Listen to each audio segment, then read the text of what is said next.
Welcome to Young Money with Tracy Bissett, the advice show for young millionaires in the making. It's time for some $1 Million Straight Talk with Tracy, President and Chief Financial Fitness Trainer at Bissett Financial Fitness. Each week, Tracy's going to tell you what you need to know now at the beginning of your earning curve. Basic and advanced financial concepts made clear, healthy money habits and the missteps to avoid, and all the stuff that you can do to set yourself up for a future of fantastic financial freedom. Ready to lace up and start this week's financial fitness training? Let's do it, Tracy. Welcome to the Young Money Podcast. I'm really excited today. We have a special guest, Petra Hakansson. Welcome to the show, Petra. Thank you for having me. Very exciting. Oh, it's fantastic. And so Petra has spent over a decade in the GPS and security industries, where she's been involved in the delivery of lone worker solutions and lone worker policy development to clients from government to small to medium enterprises in a variety of risk environments and on a variety of networks, including satellite. She has seen where these solutions have failed with the involvement of too many providers, purely sales-driven providers, and no real transparency with potentially devastating results. Guardian Angel was founded in 2014 with the sole purpose to address these shortfalls and to ensure companies were provided solid, honest advice on the best fit for purpose GPS solutions to truly keep their lone and remote workers safe. And Petra is joining us today from New Zealand. So a very special welcome again, Petra. Thank you. Thank you, Tracy. And so I was able to reach out to Petra to invite her to come to the show. From some other episodes, you may have heard, listeners, that I am an activator with the SheEO network. And really, that's a network that's expanding around the globe where women investors can pool their money and vote on companies they want to be funded by them. And so I'm an activator in Canada.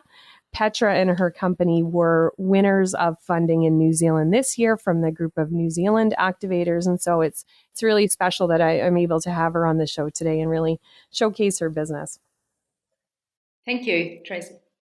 I'd love to start by asking you, really in your own words, what led to the formation of your company and what it does in kind of real plain terms, other than the more technical bio that I've read.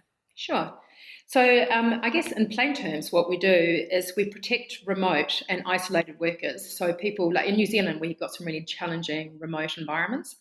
So what we seek to do is to protect the staff who are in those environments or people who are in high risk environments by providing them GPS panic button pendants. So that's in short what we do. We make sure that they get the best panic pendant for their particular risk and environment. We train the end users to make sure they're comfortable using it, and we monitor the alerts from them 24/7. So that's kind of the summary of what we do. How did I arrive here? It's a really interesting question. So I worked at advertising for years, and I absolutely loved it. And then I took 7 years out of my career and raised my children. That was something that was really important to me. And then I was working in sort of GPS and sales and marketing roles with GPS technology and a security company. And I used to kind of think, gosh, this is, it was mostly because it fitted my family life and they were flexible with the hours and the pay wasn't always great. So I was sort of salary sacrificing to give me the freedom I felt I needed to still be an involved parent. And I found myself questioning myself, what am I doing in these strange little technology companies in the security industry, and where is this actually ever going to lead me? And I guess I always took a real special interest in the health and safety component of what GPS can do, which is it's really powerful if it's used correctly. And I just saw it failing and really not deliver the safety I thought that it could for companies. And then I think, life transpired to deliver a whole bunch of things that all kind of happened at once, which was that I accepted a role in a totally new industry. And within a few weeks realized that it was a really awful, toxic, it was a publicly listed company, but it was a horrible, toxic environment. And I knew that I had made a mistake accepting it. And the person that had interviewed me and hired me got sort of rolled within 4 weeks of me starting. So it was a really interesting lesson on instinct and trusting it. And I had also been for a couple of years thinking about the health and safety component of GPS and how I would do it.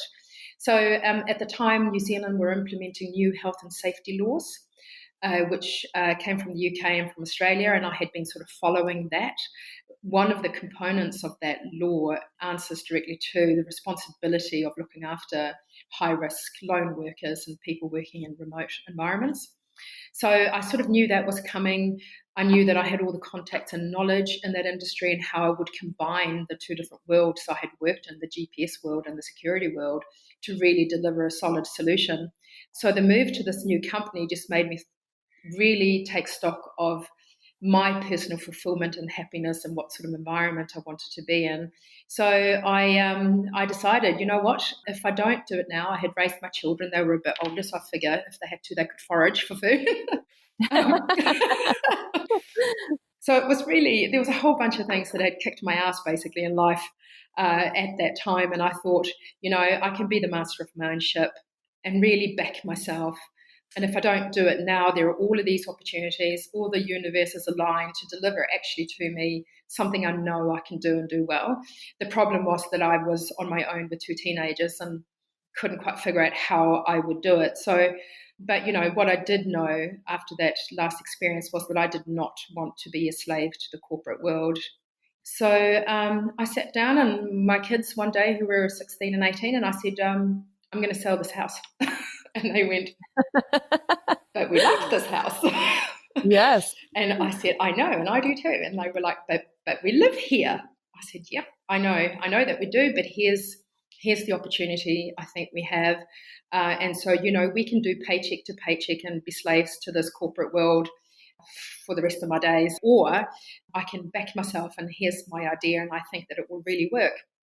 But I can't do it while racing you guys and having this mortgage. So I need to sell it and we'll go renting and we'll rent a nice place somewhere, but I need the money out of the house to do this business. So they said, yeah, okay, cool. And oh, that's great. Yeah. So they've sort of been on the journey with me. And but, you know, of course, at the time, what I hadn't quite realised was that in New Zealand, it's incredibly hard to get access to funding, especially if you don't have an asset. We have a financial market that's obsessed with home ownership. I had sort of not really thought about that. I just kind of thought, you know what, I know how I'm going to do this, and I know it's a great opportunity. I had done the research on the market, and I think that's important to not just have a great idea, but to know that there is actually a need for it in the market. And that no one else, and who have you got competition, which I didn't at that time. So I had to try it around the world to find a business that was delivering solutions the way I thought they should be delivered. I heard a great speaker one time who said, you know, if you can find someone somewhere in the world that is doing an idea that you vaguely have and are leading it, they're doing it the best it could possibly be done, go and spend time with them and basically take what they're doing and copy it or improve on it even. But if they're on the other side of the world and they're leading it, then there's a reason for that. So I thought that made perfect sense. So I searched through Europe where the health and safety laws had been in place for a lot longer to see if someone was delivering solutions the way I wanted to do them. And I couldn't find anyone. So I had to sort of totally reinvent the wheel, and I couldn't get money outside of my mortgage for it, which in the beginning was fine, but it took longer, as it always does. So you know, I've bootstrapped. So I have, and I was already a pretty good hustler anyway. But you really learn to hustle and to be smart about your marketing and about getting word out there. And I'm just going to pause you there for a minute, just so I can get you to explain to those who are listening who might not know what bootstrapping or bootstrap means. Bootstrapping basically means that you don't have a whole bunch of money to spend on your marketing and on resource. So it means that you have to really make the most of what you had. So I had money out of the sale of my house, which wasn't a massive amount, but it was enough. But I knew that it would only last for the first sort of year or two. So I couldn't just run straight out and hire the best accountants and lawyers and people to help me build this thing and to have a big marketing advertising campaign to do it. So instead I had to be really efficient about every dollar and do everything myself So, you really you search for the best way, cheapest ways to travel places. The first couple of health and safety shows I went to, the first ones I went as a delegate with a whole bag full of flyers and business cards, and I just attacked the whole room at the networking event. And that worked quite well. I spent hours on the phone. My ex-employer had enforced restraint of trade on me, and so I had 10 weeks to run where I couldn't launch properly, and it wasn't really worth fighting him. So I was trying to fly under the radar. So that was kind of also the best way to not irk him. And I didn't want to have to put energy and money into fighting it, even though I probably could have. I just thought, you know what? So I built my website myself using Wix. I created my pipeline. I spent days and nights on the phone, getting opportunities lined up, designing marketing material with help of friends who I had who were designers and strategists. So I had some really good friends around me that I drew on. And so I went to the health and safety show and hustled everyone in the room with all of my information. And then I spent hours on the phone. I figured that government departments would be the most risk adverse and the early adapters of these solutions. So I decided to attack them first. So I devised an email, just a really simple email, attached the flyer I'd had designed, which was pretty rudimental, but it looked good and it got the message across. And I just rang every single local government, which is, I don't know what you call them in America, but district councils, and got the name of their health and safety manager and their email address, and if I could, their phone number, but usually they wouldn't give their phone number. Yeah. Sometimes I was able to do that, but and then I just sent my email personalized to every single one, and that's how I won my first consultancy contract. Well, that's fantastic.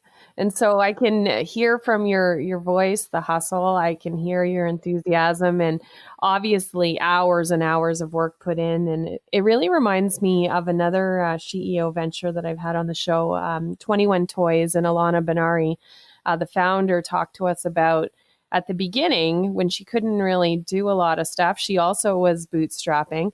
She would kind of sneak into conferences and go into conferences, and she would leave her actual product, her toys, just on tables and walk away. Yeah. And see if people would play with it. And then she would go back and be like, oh, do you like my thing? And provide her information. So it's very creative strategy, very similar to what you did at the health and safety conference.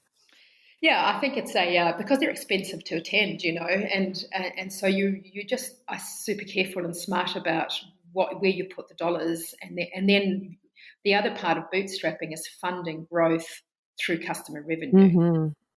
And so as money comes in, you put it back out so the following year I put inserts into the delegate bags at the show. The other thing I did was I signed up to health and safety organisations as a member, and I went along to the networking events and hustled everyone there. They might call it hassling, but I call it hustle. And through that, I started doing like educational workshops for companies that were interested. And we have an organisation here called EMA, which is Employers and Manufacturers Association. And they do a lot of training. So I was able to secure the ability to facilitate workshops on the technology and implementation of lone worker solutions. So I still do that now every 2 months. It was just a good way to raise the brand and credibility of the brand in a really cheap way.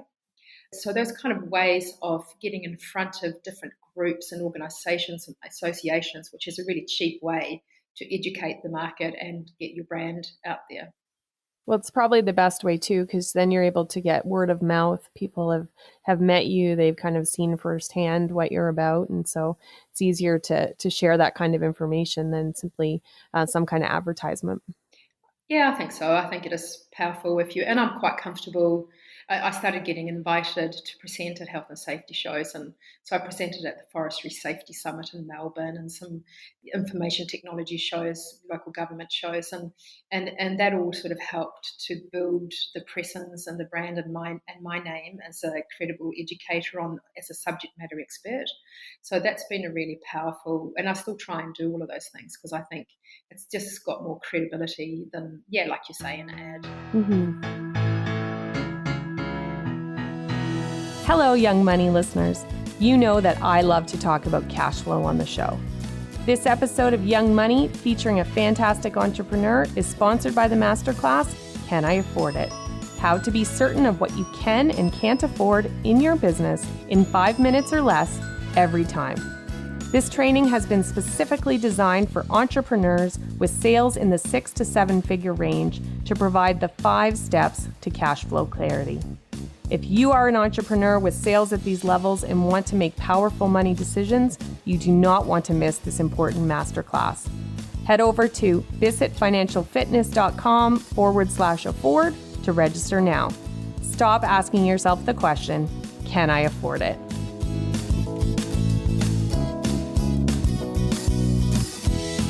And so you've shared so much about the formation of your company, which I think is fantastic. And I know I've heard many success factors in there, but when you think about your life to date and how much success you've achieved and accomplished, what would you say are some of those key success factors or themes that kind of keep showing up in your life that propel you to where you are now?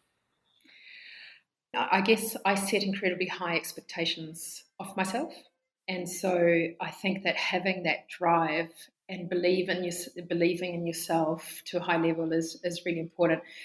I think that being humble is also really important because I think it means that we question ourselves relatively regularly. And I don't like to see that as a lack of confidence so much. I think it's more of a knowing that you never know everything and being open to watch and listen and read and learn from people around you, which I think is how you stay humble and how you question your decisions, because I think it's important to do that, to have people question what you do and being able to really verify to yourself that, no, this is, because often I think as an entrepreneur, you're swimming against the tide and sometimes you have moments where you think, oh, shoot, is this actually... What am I doing? And is this going to work? And am I on the right path? And somebody weigh in and let me know if I'm crazy or not. Yeah. And sometimes people do, and you argue with them, and that's when you know you're probably doing it the right way. but I think it's I think that drive to continue to want to really excel and be the best at something is quite important. For me also, I was first to market with this way to deliver solutions, which is really a focus on the end user. And I think my background in advertising I had some knowledge of how to build a brand. And so, and I think that the biggest thing is communication, because you can't sell a secret.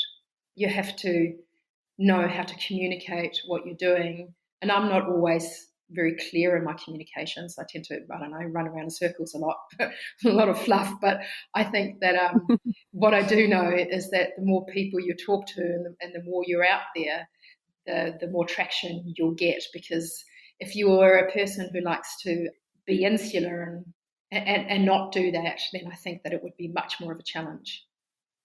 Absolutely. And so I love those success factors that you've shared about setting high expectations, having that drive to be the best. Also being humble, which I think is extremely important because nobody out there knows everything. Really key to be first to market. And so if you have a good idea, especially those listening, do some research as Petra suggested, but if a need's not being served by somebody out there, go ahead and try it. There's never been a better time to start a business. And certainly with the internet and being able to do things online, you can really maximize your message. And then that ties into your fourth one around communication and just being able to amplify that. I know when you were sharing the story of how your business started and kind of the things you went through, I definitely could hear lots of grit, lots of persistence, resilience, and really that hustle in your voice and all those things you were doing to get you to where you are now. And so I think anybody listening would be able to apply all or one of these and certainly add them to their toolkit for their success. Certainly would put them in good stead. And, being just be brave and do things differently. I think what I feel right now is a real shift, and I think that's part of our success, is our focus on the end users and actually engaging and communicating with customers as opposed to voice automated answering things and everything being totally automated. We've really put the focus back on the real people and ensuring that we've bridged the gap between the technology and the end user, because in our world, if we don't have safe people. Absolutely. And I can imagine it must be terrifying if you're a lone worker to not be able to count on a system, to not know that somebody's going to be there if you need them. That would be extra stress to the job.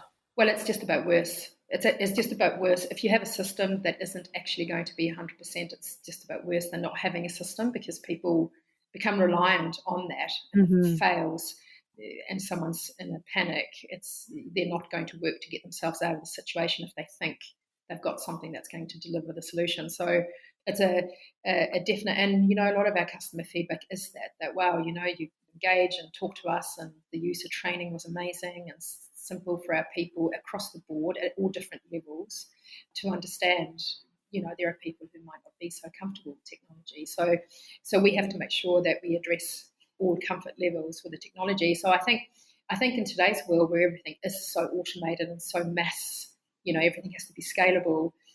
We work hard to operationalize and scale what we do, but ultimately we've never lost the customer, because our relationships and what we put into them are so important. Well, that's fantastic. Now, I want to shift gears a little bit, and I'd love if you could share with us either a big turning point or revelation in your life from a financial perspective, or something you might have wished you'd known when you were a little bit younger, that listeners would like to hear about. It took me quite a long time to adjust to not having a monthly salary payment. I was constantly, it was a massive mind shift. And I don't think it's something that you can learn about or read about, or anyone can. It's just a personal setting that you have to work through. And so I was constantly freaking out about money. And I'm not laughing in jest. I'm just empathizing, because it is a huge shift when you go from every 2 weeks there's money in your account to I didn't make any money yet, so there's nothing I can take out. Yeah, and for me, having put everything I had into an account to draw on for the business, every time I did that, I had this nauseous feeling. Is this a sensible way to spend the money? And then I had moments where I would think, oh, stuff it, of course it's going to work. I'm just going to go on a trip. So it's that was quite a hard thing for me to settle into. I really decided I have to stop obsessing over it, which is the sort of flip side, and not always the best idea when you're a sanguine personality like me, who sort of thrives on living in the moment. So finding that balance, and actually that's my personality type. So I think one of the things, I had to trust that this was going to work, and sort of not live like I was going to fail, but live to a degree that it was going to work.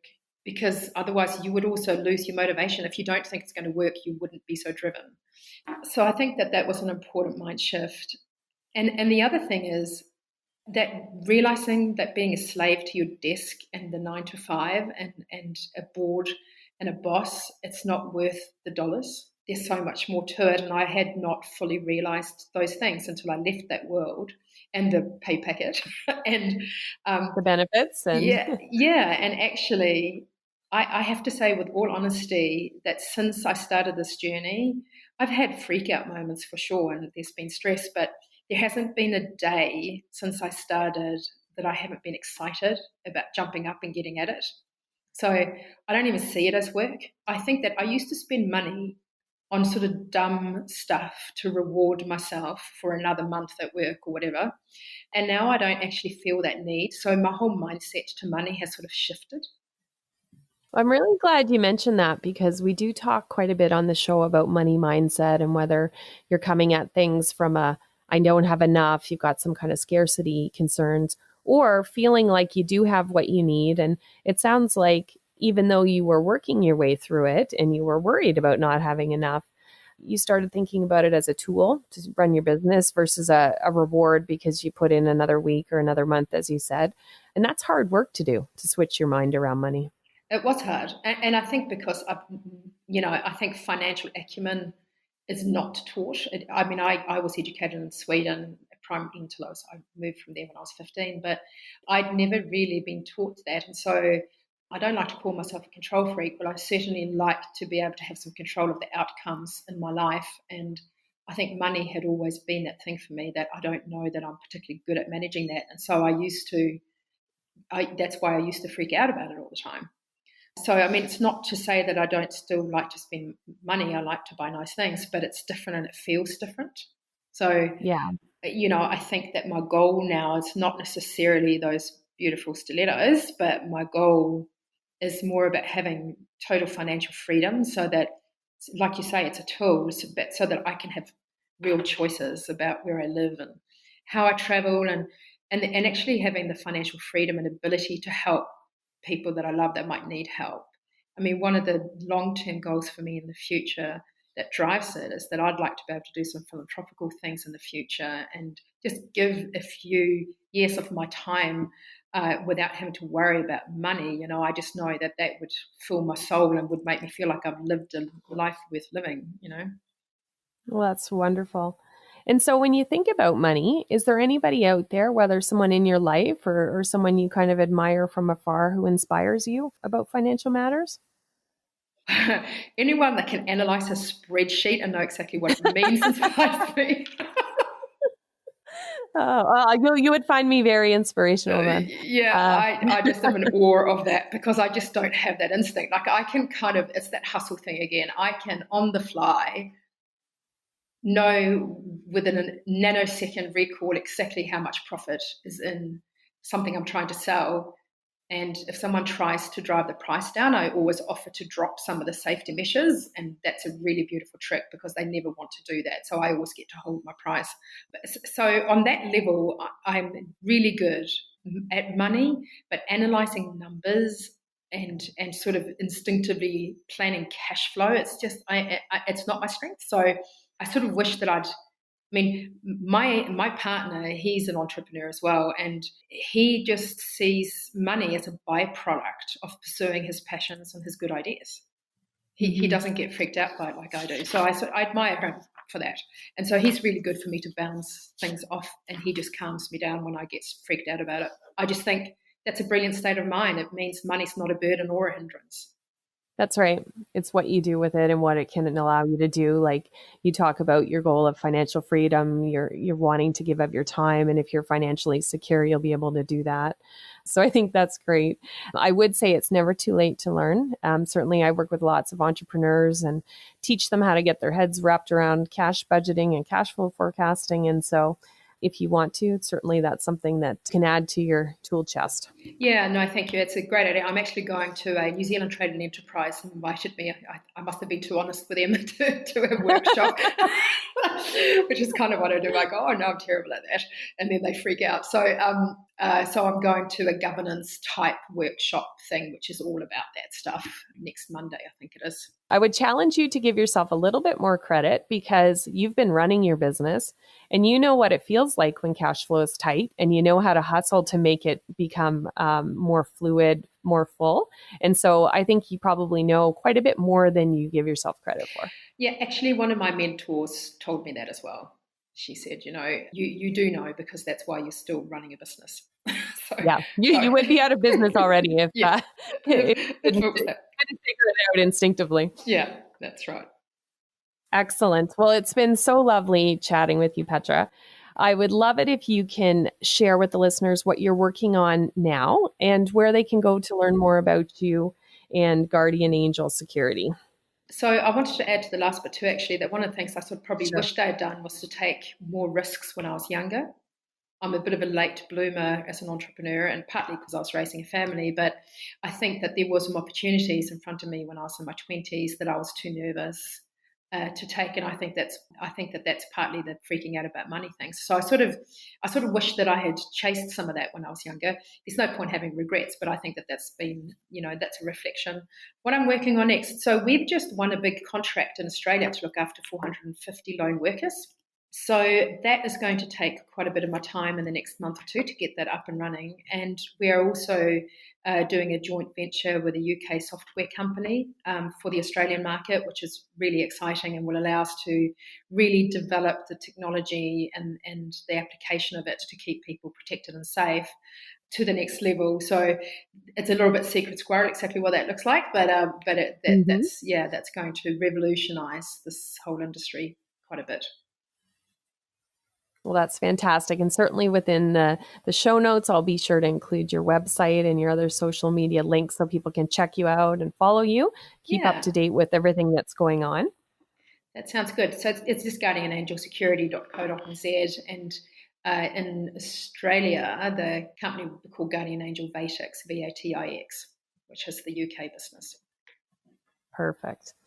And so thank you so much for joining us today, Petra. I know that I'm taking away lots of insights. I really loved the candor with which you shared your journey, building the business, and really those reflections over your life about things you're glad that you did, things that you don't know and still want to learn, and certainly the things that you're encouraging other people to do. Your key success factors certainly will hold us all in good stead. And I love that last part that you added about chasing dreams and pursuing risks. It does sometimes become harder. The older that you get, there's more constraints around your flexibility. And so taking a page or two from you in terms of the hustling and making things happen and giving things a try. It's not going to be the end of the world if things don't turn out exactly as intended, and certainly going to make the journey very interesting. So thank you very much. No, thank you, Tracy. It's been a pleasure.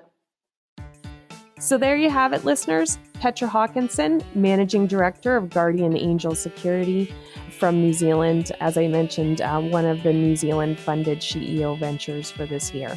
Until next time, take good care and stay financially fit. Hey, thanks for tuning in. To all you millionaires in the making out there, if you love this podcast, please subscribe on iTunes to keep your financial fitness training going. Oh, and leave us a review. And be sure to visit 2 S's, 2 T's, financialfitness.com to take your free financial fitness assessment. Find out how financially fit you really are. See you next week, young millionaires to be.